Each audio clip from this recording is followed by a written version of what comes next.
People that have a fake degree or bought their degree online, how did your life turn out? What's your story? Viewers Edition. Story 1. I had a lengthy, lucrative, and fulfilling career as a graphic designer. I designed some of the most iconic album covers of the late 80s and early 90s, as well as my fair share of movie posters, before settling into a cushy salaried position at one of the world's largest magazine publishing companies, where I worked for almost 15 years and rose through the ranks of corporate America to become the senior group art director for the home entertainment and digital imaging group of Enthusiast magazines, overseeing the art staffs of 7 titles while still art directing one of my own, the second largest photography magazine in the US. Then the internet. I wound up homeless in the streets for 6.5 years before finally finding a place 2 years ago. I'm 1,750 miles from home, visiting my mother for Christmas. She passed December 29th. Meanwhile, my roommate got herself thrown out in my absence, so unless I can find a roommate ASAP from 1,750 miles away, I'm looking at having to move out as soon as I get home, and being homeless again. I'm too old for this. I could not have foreseen the internet when I chose my career path in the mid-'80s. I did everything society expected of me. I went to college, worked most of my life, paid taxes, donated to charities, participated in consumerism, gave back to my community, and paid my rent on time every month. And this is where it got me. Oh yeah, and when I was graduating from college, the day I went around having the heads of the departments of my major and minors, I had 2, fill out what classes I'd taken and sign my application for graduation, the Dean of Fine Arts was really busy that day when I went to his office, so he signed my application and told me to fill in the coursework, that he trusted me. I had coursework for a minor in fine art, but I knew that, coupled with my major in journalism, I would be more marketable in the job market if my minor was graphic design instead. So I filled out the coursework as if I had minored in graphic design. And at my first job, the art director took a shine to me and made me his assistant. And he designed a lot of album covers on the side, and thus began my lengthy, lucrative, and fulfilling career in graphic design. I never even took a graphic design class. Faking my degree in graphic design worked out pretty well for me, until internet. Life has not. I wanted to be a fine artist, but in that moment, I made up my mind to postpone my dreams of being an artist in favor of the security of a steady paycheck from graphic design, something I really enjoyed and was really good at, but not what I dreamed of doing with my life. Now that I have time to pursue that postponed dream, my eyesight is shot from all those years, decades, staring at a computer screen 18 inches from my face half the waking hours of my life, for over 20 years, without a break. That I can't create the art that haunts my mind, the art I dreamed of creating all those years ago. Don't postpone your dreams. Once you enter the rat race, it's almost impossible to get back out. There will never be a better time to pursue your dreams than right now. The older you get, the less willing or able you'll be able to struggle and suffer and sacrifice for your dreams. Do it now. You can always compromise later, but once you've compromised your dreams, it's nearly impossible to fulfill them, as they once were. Do it now. Personally, I'm okay with the fake degrees, just because the job market is way too competitive, and most of it you really don't need a degree for, even for simple entry-level stuff, and most just want you to have a degree or experience. Also, background checks cost money, and, well, they're cheap. Honestly, the first guy had the right idea. Fake it, get in, learn on the job, and get real credentials to replace the fake ones. Story 2. Grafat, I understand what you're saying, but I'm not really arguing against colleges in general. That's a separate discussion. Like you said, college is a great way to test students and give them the necessary skills needed to function in life and in their respective careers. What I'm saying is that someone should not be immediately disqualified from certain jobs if they have the equivalent knowledge but not the degree. This also puts people who had to drop out of school or college for legitimate reasons at a severe disadvantage. And I also wouldn't say that a college is the best way of testing an individual's study and work ability as well. From this channel, I've heard countless stories of people with a supposed degree who had no idea what they were doing or were a major hindrance to everyone else. And it doesn't even apply to this channel. There are too many people with degrees who are really terrible candidates when someone with the same knowledge but no degree would be a much better fit. Also, for jobs, a college degree isn't the only thing they look at, but where you receive that degree from is reviewed as well. If you were a computer science company choosing to hire between two people who were equally qualified, but one was from Caltech and the other was from Ball State, real school, you would be pretty sure you would choose the Caltech person since they went to a more accredited school. But you have to make sure to go to a good college as well in order to get a decent job in the future.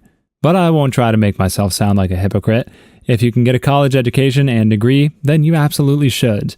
But what I'm saying is that for people who do not have that option, there should still be good job options for them too. Story 3.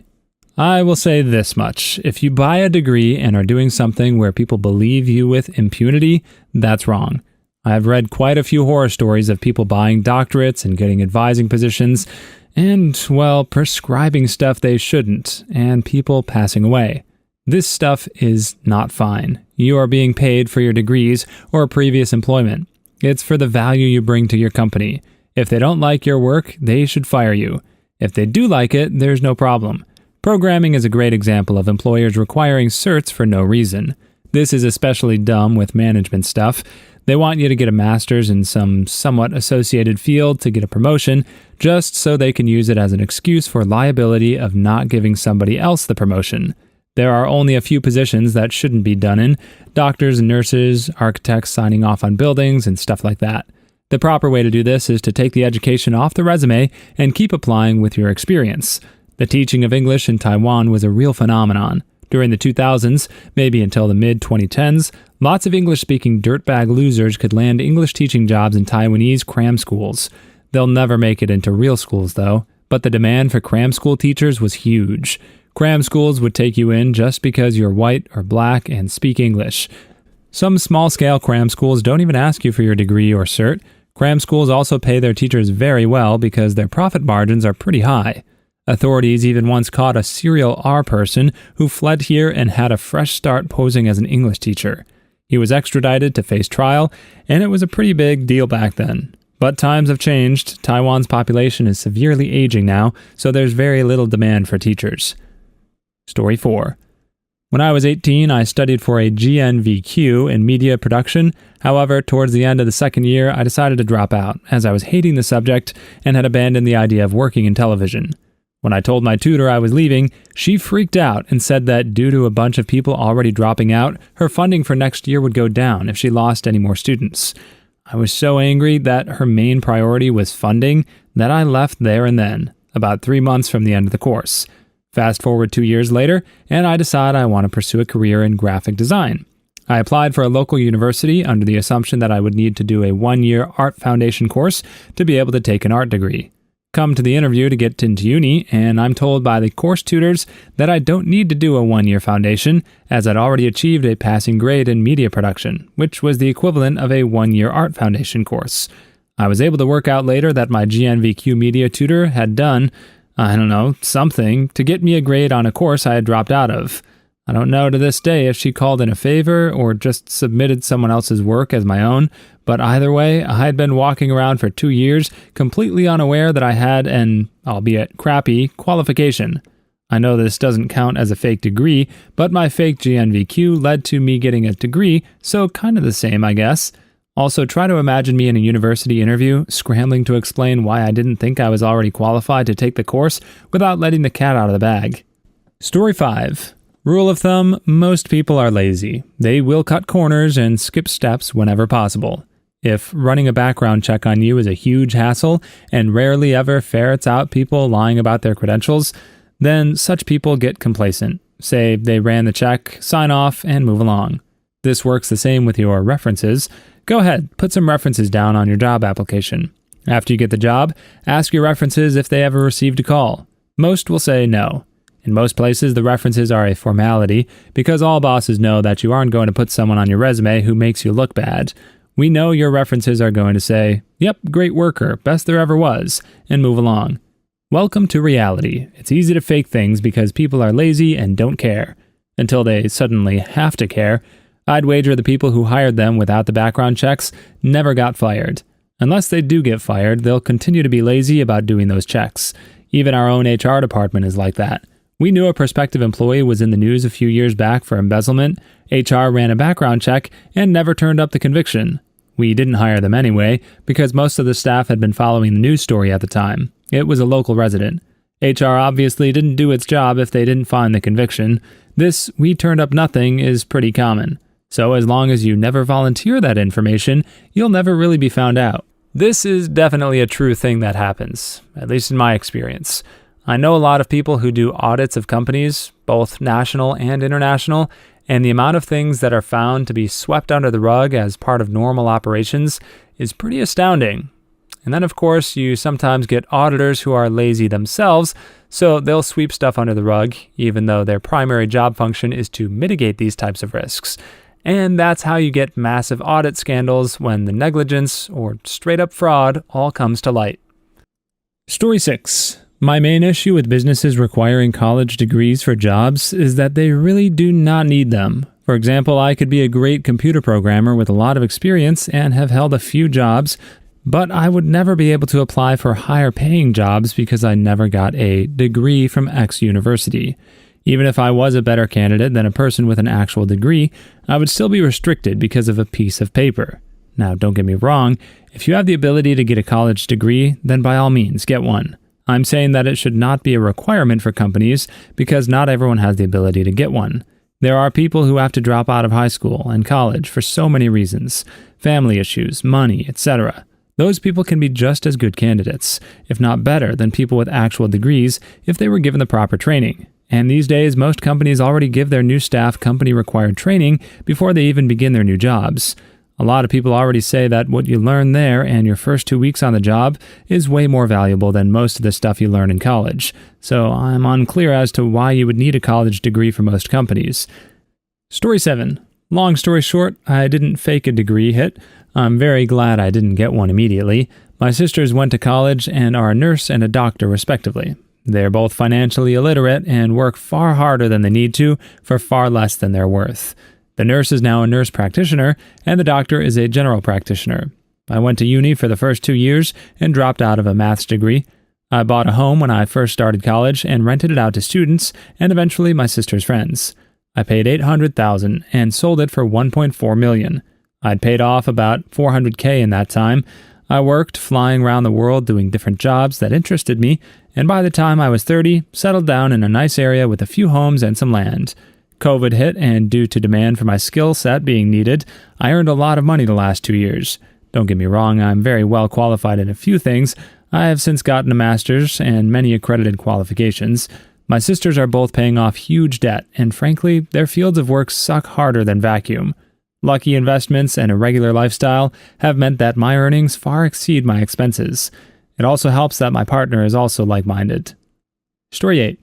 This is a story not about fake qualifications, but lack of knowledge. This was a couple of decades ago and involves the police force, I think the Met.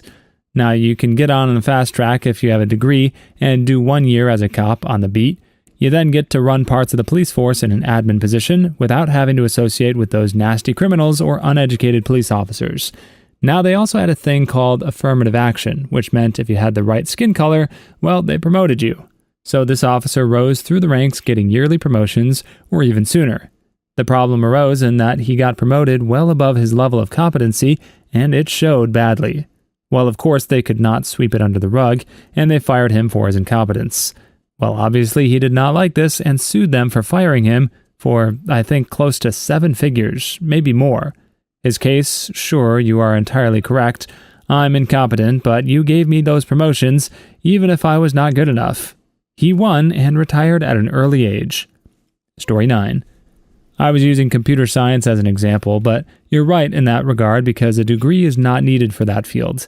Instead of paying thousands of dollars in tuition and 4+ years for a piece of paper, they can take a course for 6 months or a year, pay an amount way cheaper than tuition, and be ready for the job. But then when it comes to who you would pick first as an employer, if someone with a degree and someone without a degree applied for the same position with the exact same level of skill and had the same great personality, then the person with the degree would most likely be chosen. But then there are the other fields to think of as well. Take accounting, for example. Do you really need a degree in accounting to become an accountant, or could you take a 6-month course to learn that skill too? Also, this really is not an excuse, just my honest opinion. Won't say I'm not a hypocrite, because I am working toward a degree in engineering, but the current job market is definitely biased. I agree that a person's work should speak for itself in demonstrating their capabilities.